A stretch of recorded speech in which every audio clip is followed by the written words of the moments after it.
안녕하세요. 너무 일찍 부모님을 여의고 살아왔던 여자입니다. 그런 저를 거의 업어 키우듯이 한 사람은 저보다 8살이나 많던 제 언니였어요. 언니는 제게 또 다른 부모님이나 다름없던 사람이었죠. 그런 소중한 언니의 두 번째 기일이 곧 다가오고 있는데 그래서인지 요즘 유독 언니에 대한 추억이 많이 떠오르더라고요. 언니를 생각하면 어쩔 수 없이 아주 꼴보기 싫은 인간도 함께 떠오르는데요. 그 인간은 바로 제 전남편입니다. 지금부터 제가 들려드릴 사연은 제 인생에 서로 다른 의미로 큰 발자국을 남긴 언니와 전남편의 이야기입니다. 저희 아빠는 제 나이 고작 5살 때 일하던 공사 현장에서 추락해 세상을 떠나셨어요. 엄마는 보험 판매 일을 하며 생계를 꾸려나가셨죠. 어릴 땐 집이 정말 많이 힘들었습니다. 제가 태어나기도 전에 부모님이 하다 망했던 사업 때문에 집엔 빚이 많았거든요. 거기다 아빠까지 돌아가셨으니 엄마, 언니, 저 우리 세 식구는 오래도록 월세집을 전전하며 빠듯하게 살아야 했죠. 상미야, 숙제 다 했어? 학교 준비물은 잘 챙겼고? 봐봐, 언니가 확인해 줄게. 매일 바쁜 엄마 대신 저를 챙겨준 사람은 바로 언니였어요. 사춘기 땐 자신도 친구들과 나가 실컷 놀고 싶을 법도 했는데 언닌 늘 저를 위해 학교가 끝나면 일찌감치 집으로 돌아오곤 했죠. 엄만 그런 언니에게 무척 고마워하셨습니다. 고마워 우리 큰딸. 늘 동생도 잘 돌봐주고 엄마도 이렇게 응원해줘서 말이야. 상아 너 아니었으면 엄마가 이 고된 세월을 어떻게 버텼겠니? 그 와중에도 공부도 열심히 한 언니는 제법 알아주는 대학에 영어 영문학과를 졸업한 후 통역사의 길을 걷기 시작했습니다. 그런데 언니가 사회인이 된 지 얼마 안 됐던 때 우리 가족에겐 두 번째 불행이 찾아왔어요. 제 나이 17살 때 엄마가 그만 뇌출혈로 쓰러지고 만 거예요. 그리고 엄마는 뇌출혈로 쓰러진 지 열흘 만에 결국 세상을 떠나셨어요. 집에 있던 빚을 다 갚은 지 2년 뒤인 고작 49에 너무 이른 나이로 말입니다. 엄마, 우리 상민 내가 끝까지 잘 보살필 테니까 걱정 마. 이젠 하늘 날아가서 아빠도 만나고 더는 고생도 하지 말고 편히 쉬어. 언닌 엄마를 납골당에 모시며 이젠 자신이 제 부모가 돼주겠다고 다짐하더군요. 언닌 돈을 모아 괜찮다던 절 꾸역꾸역 학원에 보내 공부시켰고 제가 집안일을 하고 있으면 공부나 하라며 손에 든 것을 빼앗아 갔어요. 제가 대학을 갈 수 있었던 건 전부 저를 위해 꽃다운 시절을 희생한 언니 덕분이었죠. 이게 뭐야? 내가 회사 취업하고 처음으로 받은 월급. 원래 첫 월급은 부모님 드리는 거라잖아. 그러니까 이거 언니 다 줄게. 언니 내 부모님이나 마찬가지니까. 저는 중견기업에 취업하고 받은 첫 월급을 전부 언니에게 주었습니다. 그러자 언닌 왈칵 눈물을 터뜨리며 월급 봉투를 손에 쥐고 한참을 울었어요. 너 왜 언니를 울리니? 언니가 날 울린 적이 훨씬 많지. 내가 살면서 언니한테 미안해서 운 적이 얼마나 많은지 알아? 언니, 나도 이제 돈 버니까 더 이상 나 때문에 희생하지 마. 이제 나도 언니한테 받았던 은혜 갚으면서 살 거야. 희생은 무슨... 난 너 때문에 희생했다고 생각해 본 적 단 한 번도 없어. 언니는 아니라고 말했지만 언니가 여자로서 가장 빛나던 시절을 저를 위해 송두리째 희생한 걸 잘 알고 있었습니다. 저는 그런 언니에게 늘 고마워하고 미안해했죠. 언니는 어릴 때부터 제 엄마 노릇을 해주느라 주위에 친구가 별로 없었는데 그런 언니 옆엔 가장 친한 친구이자 연인이었던 예비 형부가 있었어요. 처제, 회사 일은 좀 어때? 괴롭히는 상사 없어? 이 형부한테 언제든 말만 해. 내가 전부 혼내줄 테니까. 대학생 때부터 언니를 오래 짝사랑했다던 예비 형부는 굉장히 유쾌하고 듬직한 사람이었어요. 언니는 아직 동생 이외엔 아무 것에도 신경 쓰고 싶지 않다며 몇 번이나 예비 형부의 고백을 거절했다는데 결국 소나무처럼 언니를 기다리던 예비 형부의 마음에 반해 제가 대학교 3학년 때부터 예비 형부와 만나기 시작했던 거예요. 그리고 5년의 연애 끝에 드디어 결혼 약속을 하게 된 거죠. 연애 초부터 제게도 무척 잘해주던 사람이었기에 결혼 전부터 우린 서로를 형부, 처제하고 부르며 지냈습니다. 처제, 언니가 처제 엄마나 다름없다고 했지?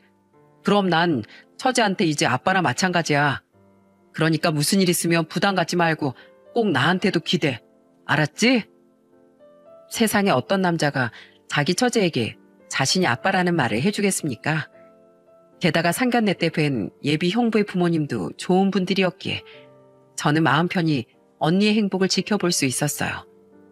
저만 두고 결혼하기 미안해하던 언닌 그럼에도 불구하고 처음으로 온전히 자신의 행복을 만끽하고 있었죠.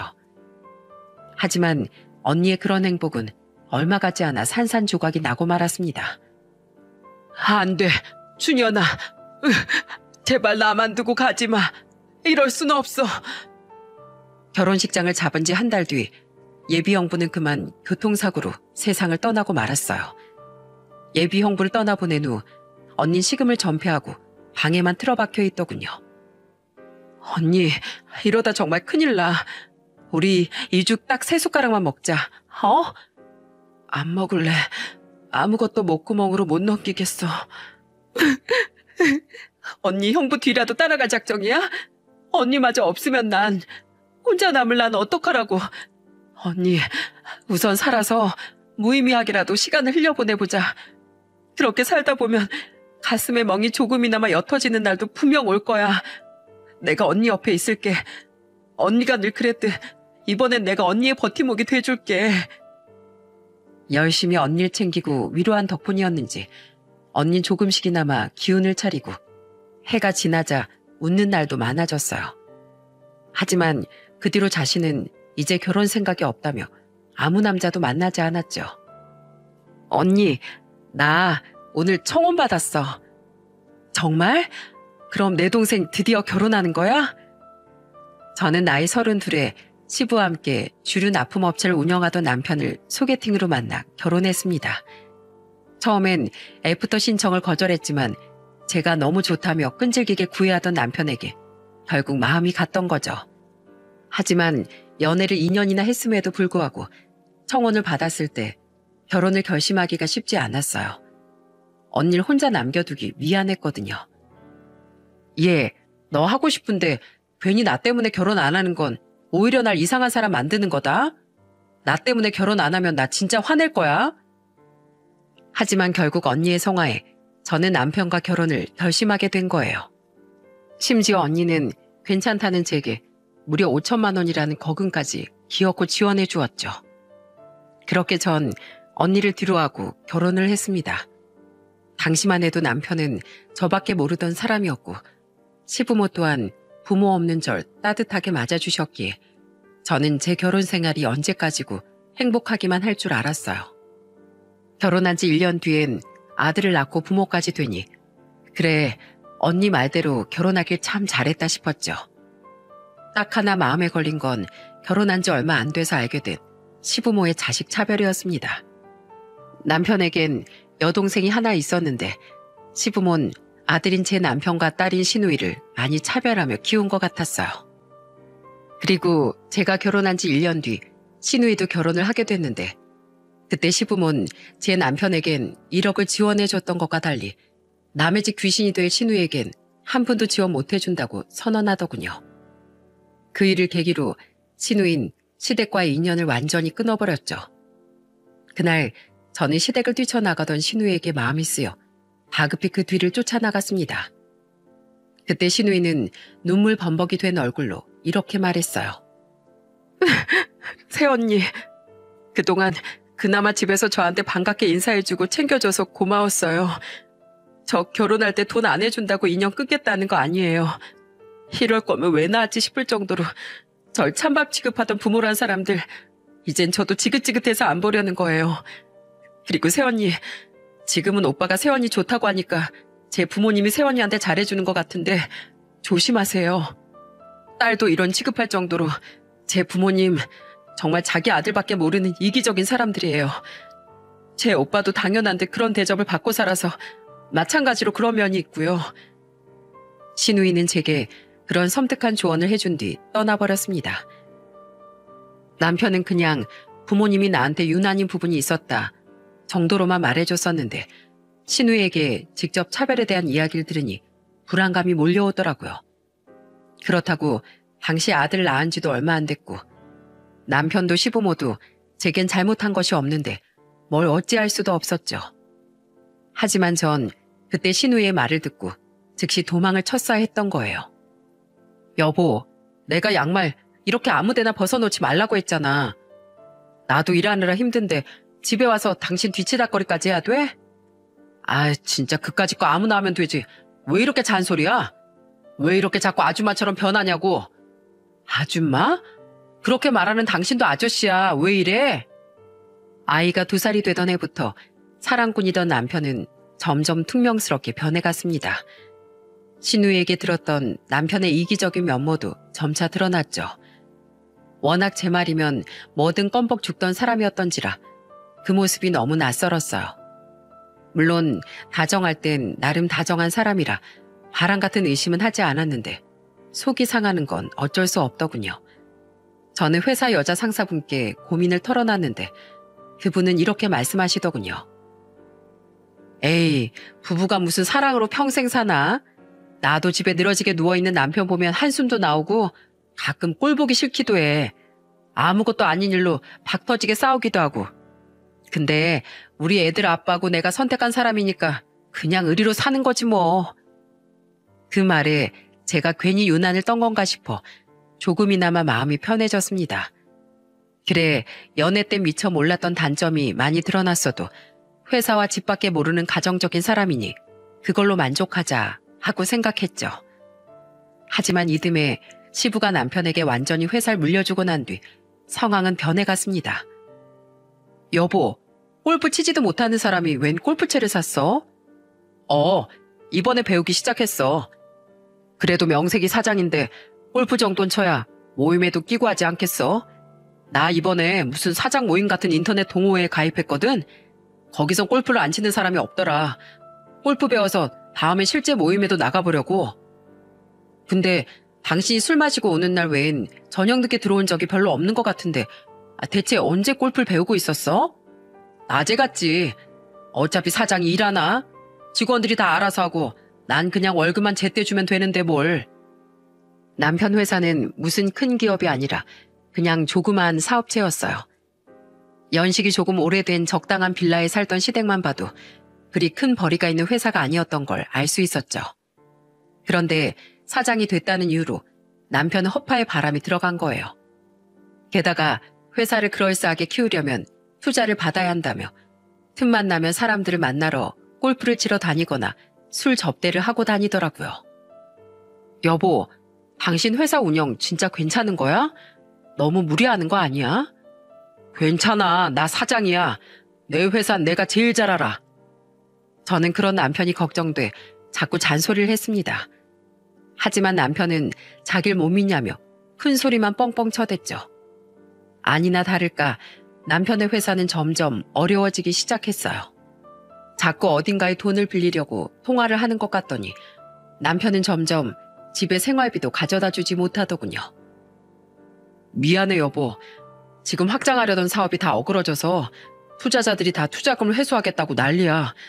우선 대출 받고 다른 투자 받아서 돌려막고 있는데 상황이 그렇다 보니까 당분간 생활비를 못 가져다 줄 것 같아. 그러게, 내가 당신 불안하다고 했잖아. 사업 물려받은 지 고작 2년 만에 이게 뭐야. 아무튼 우선 생활비는 됐으니까 회사부터 잘 살려봐. 결국 우려한 일이 터졌다 싶어 한숨이 나오더군요. 마음 같아선 어휴 이 화상아 하고 등짝을 후려치고 싶었지만 이미 잔뜩 풀이 죽은 사람한테 뭘 더 질책하겠습니까? 그래도 딴에 이제라도 회사를 살려보려 고군분투하는 것 같으니 약간의 핀잔을 끝으로 저는 남편을 응원해줬습니다. 힘들 때 책임을 묻기보단 그저 힘이 되어주는 거, 그게 바로 부부간의 의리라고 생각했으니까요. 그렇게 전 생활비를 온전히 제 벌이로 충당하기 시작했습니다. 하지만 남편은 2해가 지나도 여전히 생활비를 가져다 주지 못했어요. 오히려 회사 담보로 거액의 대출까지 받은 걸 뒤늦게 저한테 걸려 부부싸움까지 나게 됐죠. 그렇게 되어놓고 또 사업을 확장하겠다고 대출을 받아? 당신 대출 우습게 보지 마. 그거 전부 다 당신 잡아먹을 빚이야. 그럼 어떡해. 한 번에 큰 수익 벌어들이는 거 말곤 지금 상황을 해결할 방법이 없는데 그러려면 사업 확장밖에 답이 없단 말이야. 당신을 믿어주는 것도 한두 번이지. 이건 진짜 아니야. 당신도 내가 반대할 걸 알았으니까 나한테 또 대출 받은 거 숨긴 거잖아. 잔말 말고 이 집 명의 당장 내 앞으로 돌려. 당신 이 집까지 날려먹기 전에 내가 지켜야겠으니까. 안 그러면 이혼이야. 다른 거 몰라도 쫄딱 망해서 집까지 없어지는 서름. 우리 아들은 절대 모르게 할 거야.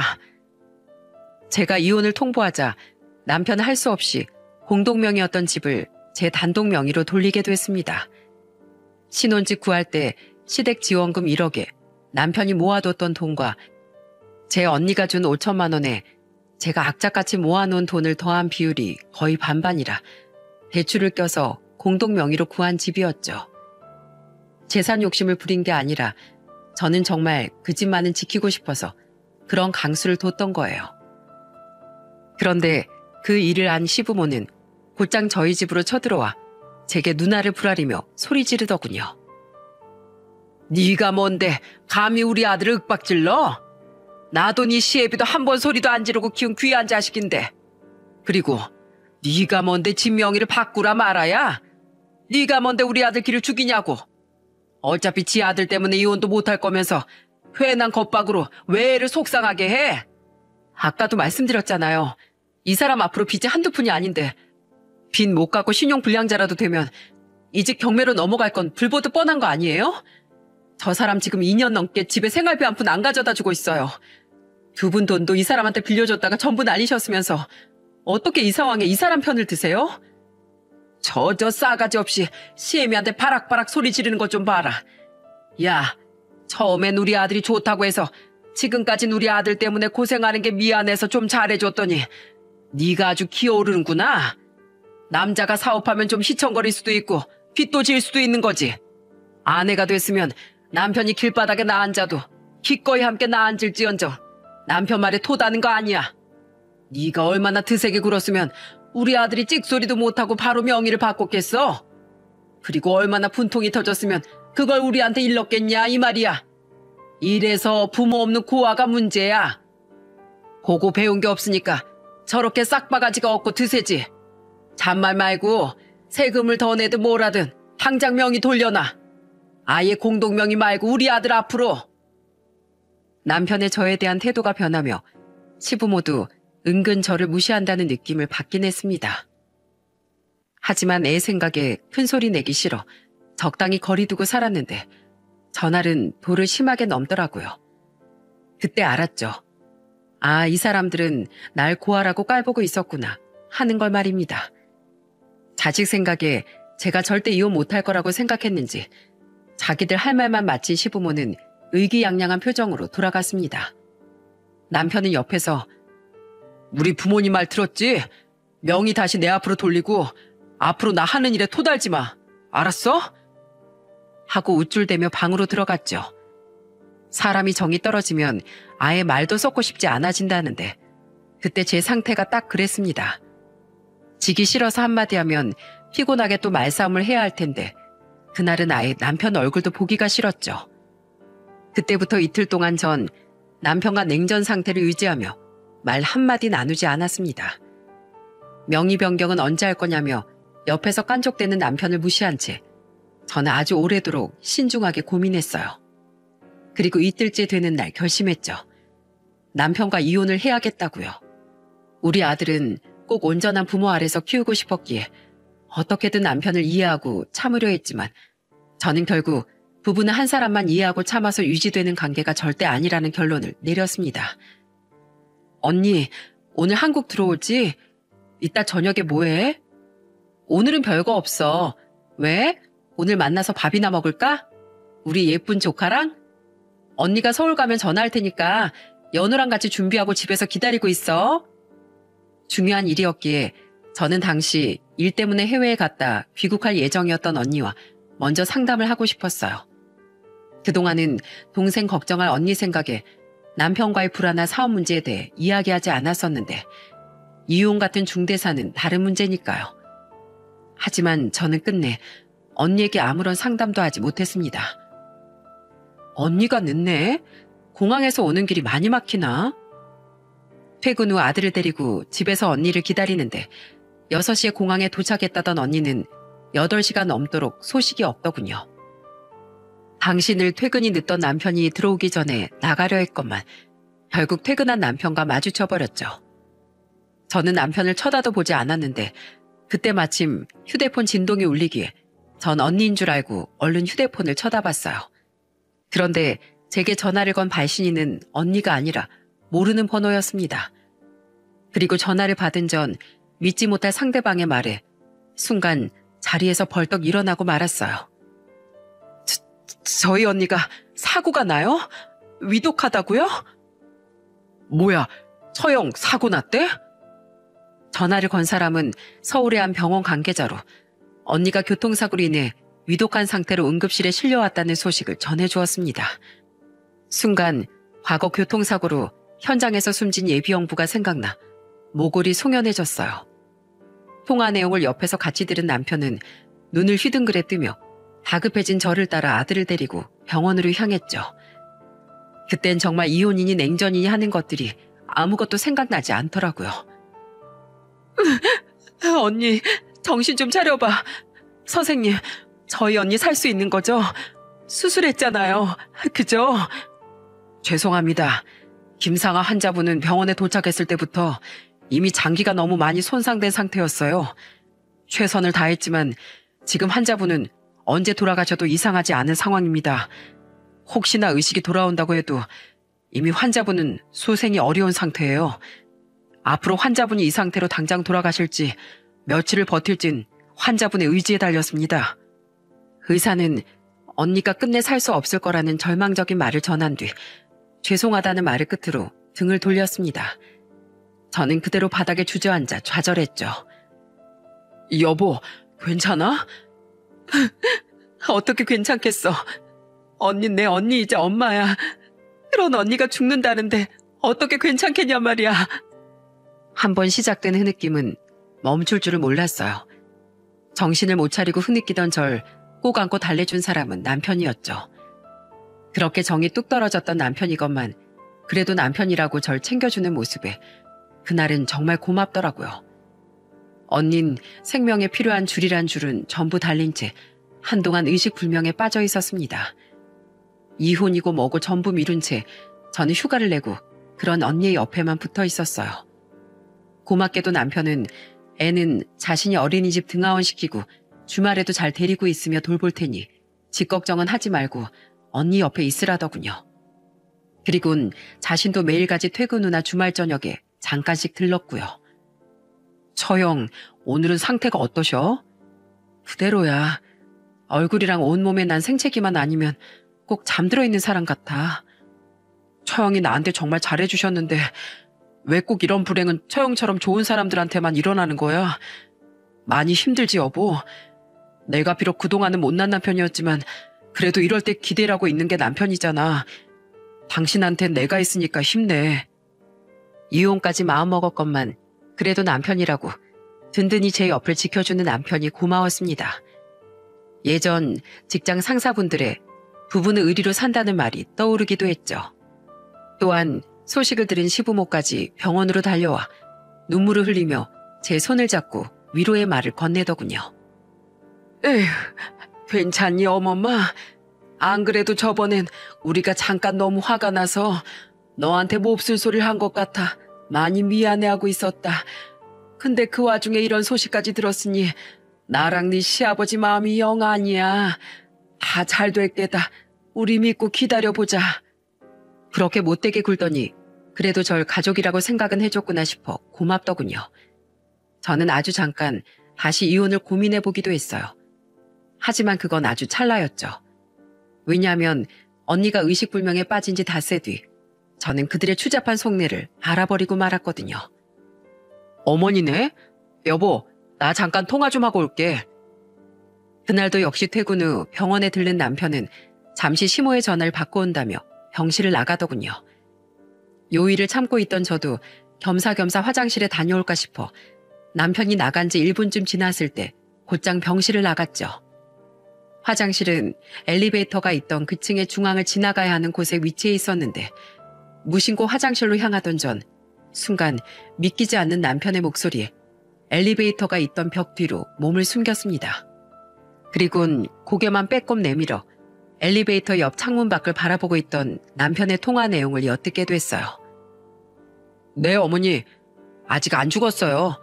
언제 죽나 하루가 멀다 하고 찾아와서 들여다보고 있는데 장기도 죄다 망가졌다는 여자가 왜 저렇게 목숨이 질긴지 몰라요. 제가 왜 그토록 기함을 했는지 아시겠죠?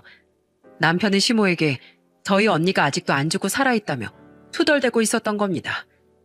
제 앞에선 눈물까지 글썽이며 언니를 걱정했던 사람이 뒤에선 저딴 소리를 해대고 있던 거죠. 그리고 그 다음에 들려온 내용은 더욱 충격적이었어요. 에요? 대충 회사 직원한테 야근비 챙겨주면서 어린이집 하원 부탁만 해놨어요. 가는 길에 삼각김밥도 하나 사주라고 하고요. 주말엔 대충 빵 몇 개 사다 주고 나오면 혼자 잘 있던데요. 지도 7살인데 혼자 있는다고 뭐 무슨 일 생기겠어요? 전 오늘도 사장 모임 사람들하고 술 마시러 가요. 조금 있으면 수억 원이 제 수중에 떨어지게 생겼는데 너무 들떠서 술을 안 마시고 배길 수가 있어야죠. 처형 사망보험금이요? 글쎄 진짜 있다니까요. 처형이 예전에 자기한테 무슨 일 생기면 꼭 챙겨받으라면서 아내 앞으로 들어놓은 자기 사망보험 얘기 우리한테 해줬어요. 거기다 처형 지금 사는 아파트도 꽤 좋은 데고 크게 돈 쓸 줄도 모르는 사람이니 다 합치면 수억은 그냥 넘지 않겠어요? 처형 피부치라곤 집사람 뿐이니까 그거 다 결국 제 차지예요. 아내 재산이 곧 제 재산이잖아요. 그거 받으면 빚부터 전부 청산하고 두 분 돈도 갚을게요. 그리고 사장 모임 사람들이 준 정보인데 꽤 유망했던 주류 스타트업 회사가 지금 문제로 싸게 회사를 양도하려고 한대요. 그거 저희 회사 사업이랑 합치면 꽤 시너지가 날 것 같다고 하더라고요. 빚 다 갚으면 그 회사 제가 얼른 인수해버리려고요. 진짜 처형 완전 감사합니다. 얼른 제발 저 세상으로 가주세요. 처형 돈은 제가 아주 야무지게 잘 쓰겠습니다. 통화 내용을 듣는데 피가 거꾸로 솟는 것 같다는 말이 무슨 말인지 알겠더군요. 그러니까 그 인간과 시부모가 태도를 바꿔 제게 다정한 척을 해댄 건 전부 언니의 사망보험금과 유산 때문이었던 거예요.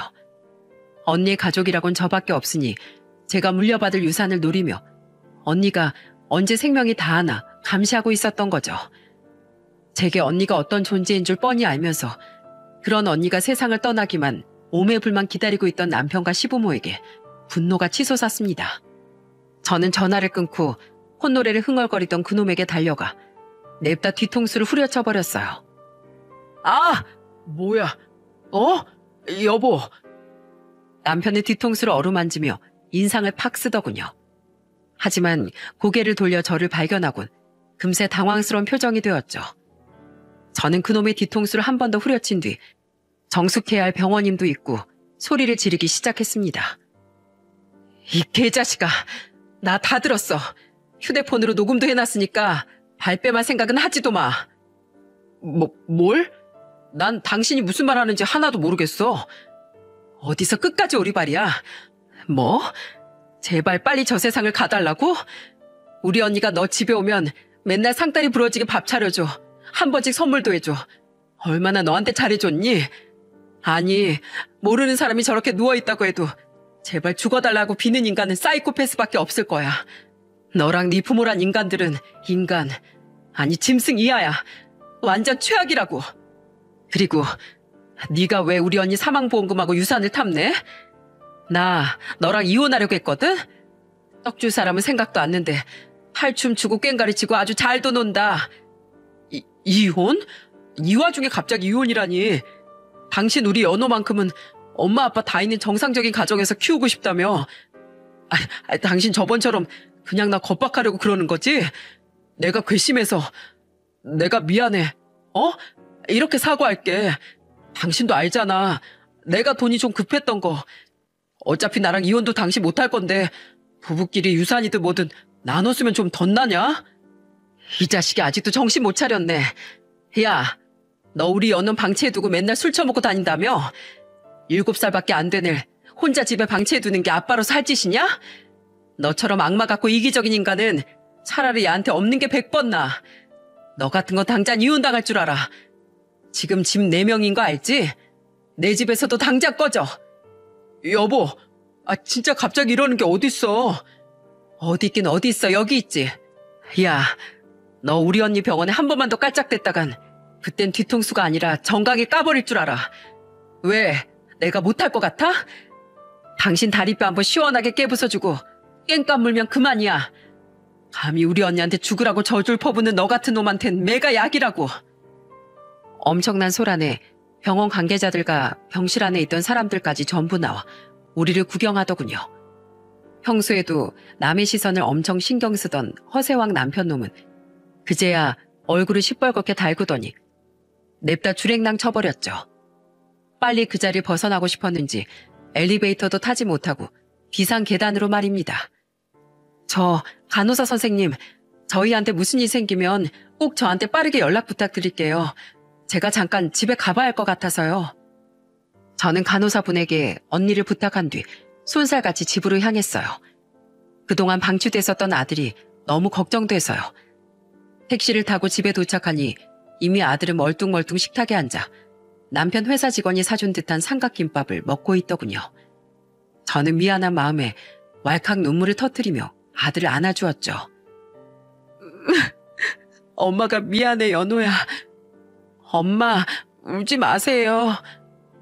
착한 아들은 그 와중에도 자신도 울먹이며 절 위로해 주더라고요. 그런 아들을 보자 더욱 열이 뻗쳐 저는 인터넷을 싹싹 뒤져 당일 저녁인 그때 바로 당장 부를 수 있는 용달차를 알아봤습니다. 이후 곧 도착한 그 용달차에 직원분들의 도움을 받아 남편의 짐을 싹 다 실어 시댁으로 보내버렸죠. 그리고 즉시 남편에게 전화를 걸었는데 마침 그놈이 시댁에 가 있더라고요. 이 미친 인간이 애는 혼자 두고 지만 쏙 지 부모 집에 가 있어? 당신이 집에 들어오지 말라며. 이럴 때 당신 기분 거슬러서 뭐해. 어떻게 당신 기분 풀어줄지 부모님이랑 대책회의 중이었단 말이야. 내가 왜 여태 당신이 이렇게 찌질한 마마 보였는지 몰랐지? 됐고, 그래, 마침 거기 있다니 오히려 잘 됐네. 당신 짐 용달 불러서 그 집으로 싹 다 보내놨으니까 그거 받고 평생 내 기분 안 거스르게 네 부모랑 잘 먹고 잘 살아. 이혼장도 그 집으로 보낼 테니까 그렇게 알아. 뭐? 여보, 진짜 이러지 마. 나한테도 용서빌 기회는 줘야지.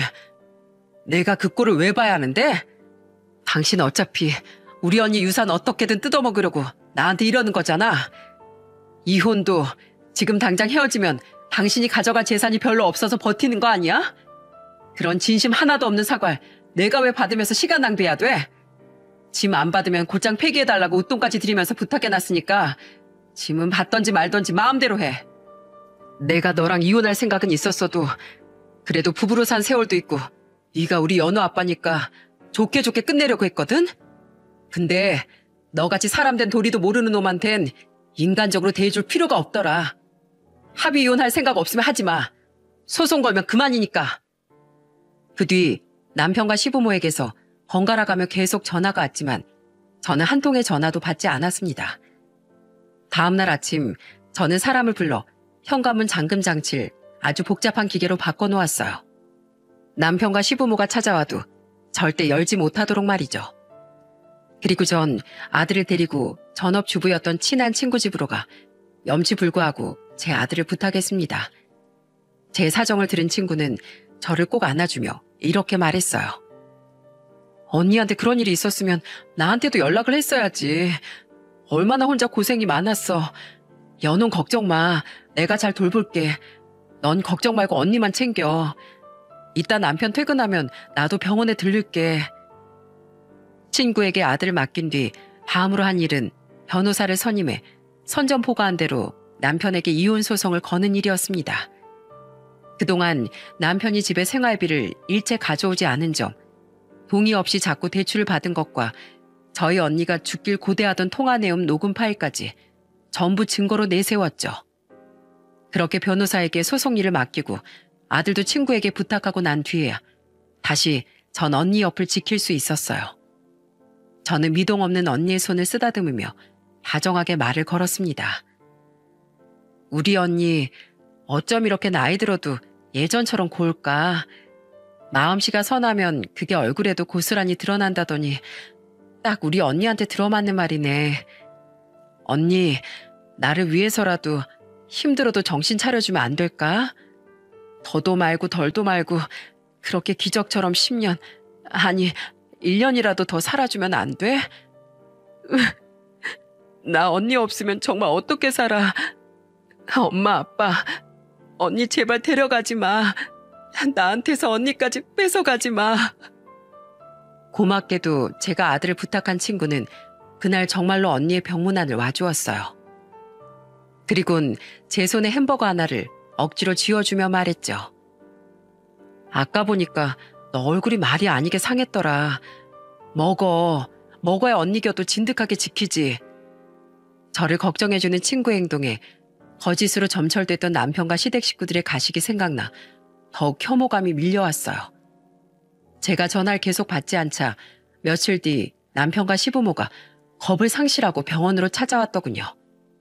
저는 쭈뼛쭈뼛 병실로 들어서는 그들을 보자마자 한 채의 망설임도 없이 달려가 남편의 정강이를 아주 세게 걷어차버렸습니다. 아! 내 다리! 얘, 너 미쳤니? 원진아, 괜찮아? 아, 너무 아파. 진짜 이게 보자마자 뭐 하는 짓이야? 우린 당신한테 용서 빌러 온 건데. 너, 내 말을 우습게 듣는 경향이 있다?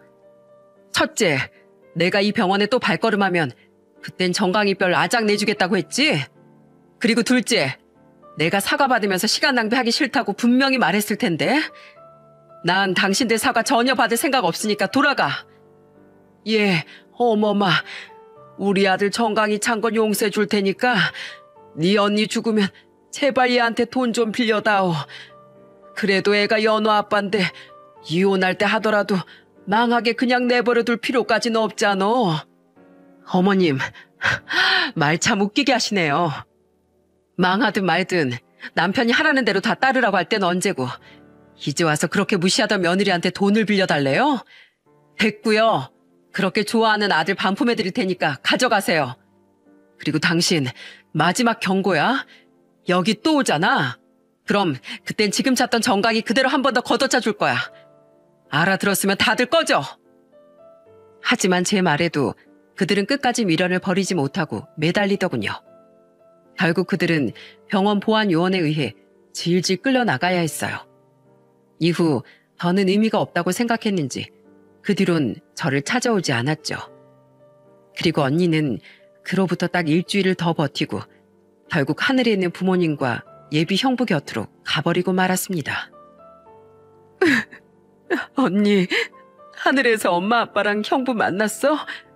그토록 평생을 그리워하던 사람들 다 만나서 언니 좋겠다. 언니, 날 키워줘서 내 언니이자 엄마가 돼줘서 진심으로 고마웠어. 다음 생에선 내가 꼭 언니 엄마로 태어날게. 그래서 언니 응석 다 받아주고 키워주면서 이번 생에 언니한테서 받은 은혜 그때 전부 갚을게. 저는 그렇게 제게 부모님이나 다름없었던 언니를 떠나보내게 됐어요. 아들을 돌봐준 친구에겐 살해를 하려고 했는데 친구는 그 돈보다 훨씬 많은 돈을 조의금으로 내줬더군요. 결혼 후 한동안 못 보고 살았었는데 다시 한번 친구의 소중함을 느낄 수 있는 순간이었죠. 장례를 마친 뒤 제가 제일 먼저 한 일은 살던 집을 급매로 내놓는 것이었습니다. 다행히 제가 없는 동안 남편과 시부모는 그 집에 들어가지 못했더라고요. 옆집 사람이 말해주길 어떻게든 현관문을 열기 위해 황캉대고 수상하게 굴다가 아파트 주민들의 신고로 경찰에 의해 쫓겨나기까지 했다고 했죠. 빠르게 집이 팔린 뒤 저는 언니의 사망보험금과 재산과 함께 물려받은 언니의 집으로 이사했습니다. 처음엔 언니의 짐을 정리하려고 했는데 집안 곳곳에 가득한 언니의 흔적을 도저히 지우고 싶지 않더라고요.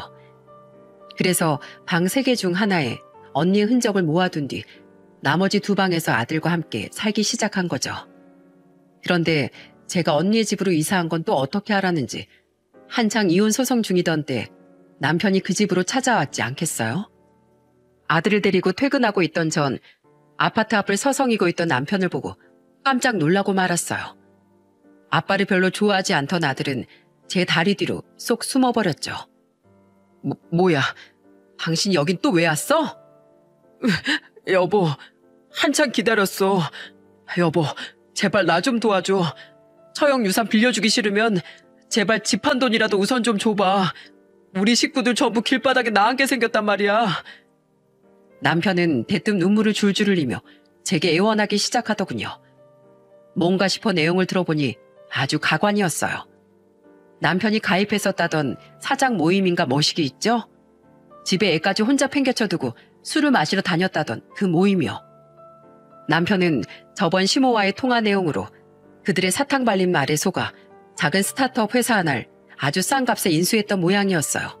무슨 돈이 있었냐고 물으니 글쎄 이건 확실한 정보라는 남편의 말에 시부모가 자기들 집을 담보로 대출을 받고 가진 재산도 전부 털어서 그 돈을 마련해줬다고 하더군요. 근데 그놈들이 알고 보니까 작정하고 나한테 접근한 사기꾼들이었던 거야. 그 회사 유망한 회사긴커녕 유령 회사였어.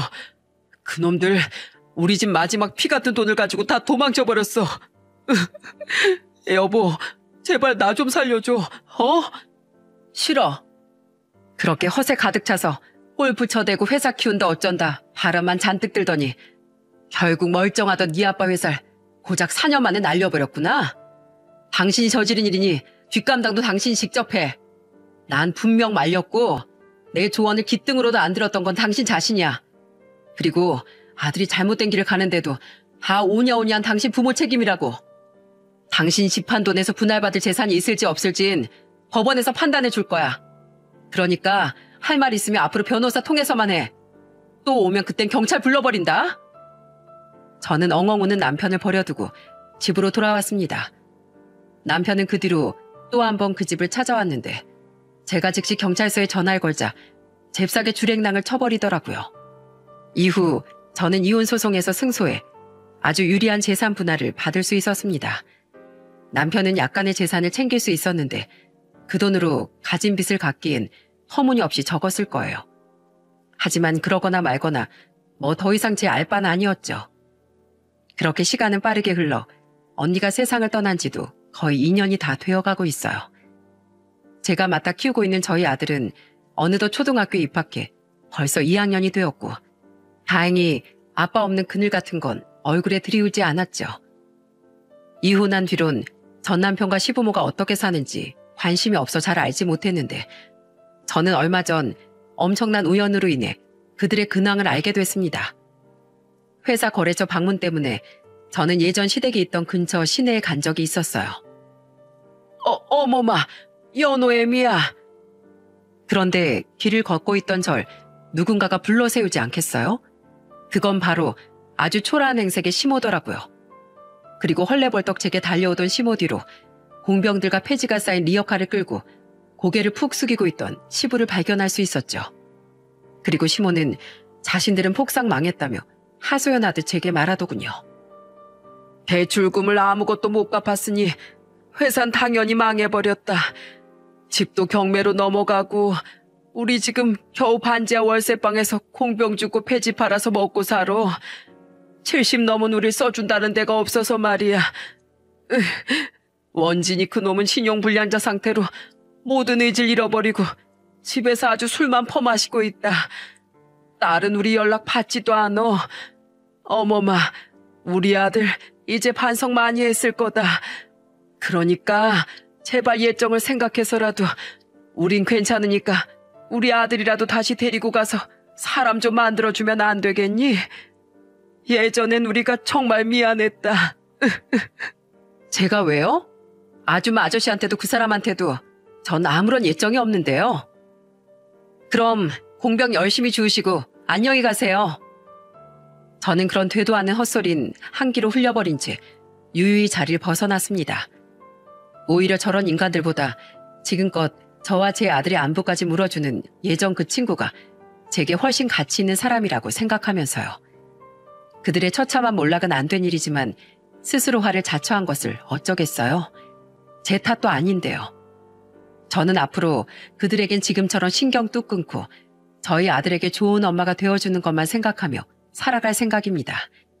저희 언니가 제게 그러해줬던 말입니다. 얼마 뒤인 5월 7일이 바로 저희 언니 기일입니다.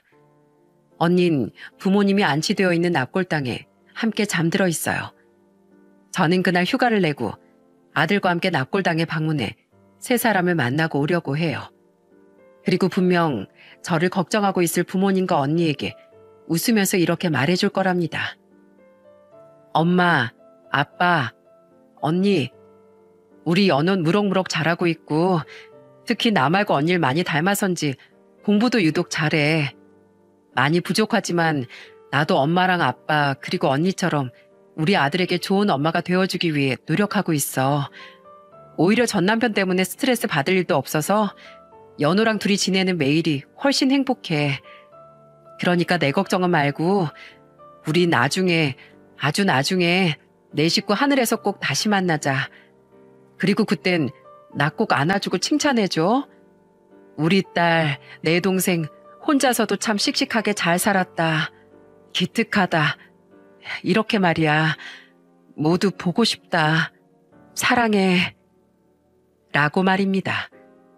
부모님과 언니와의 이별은 제게 아주 큰 상실감과 슬픔을 안겨주었어요. 나는 왜 이렇게 불행한 사람인가 싶어 잠시 깊은 우울감에 빠진 적도 있었죠. 하지만 아들을 위해 힘을 내서 살다 보니 알겠더군요.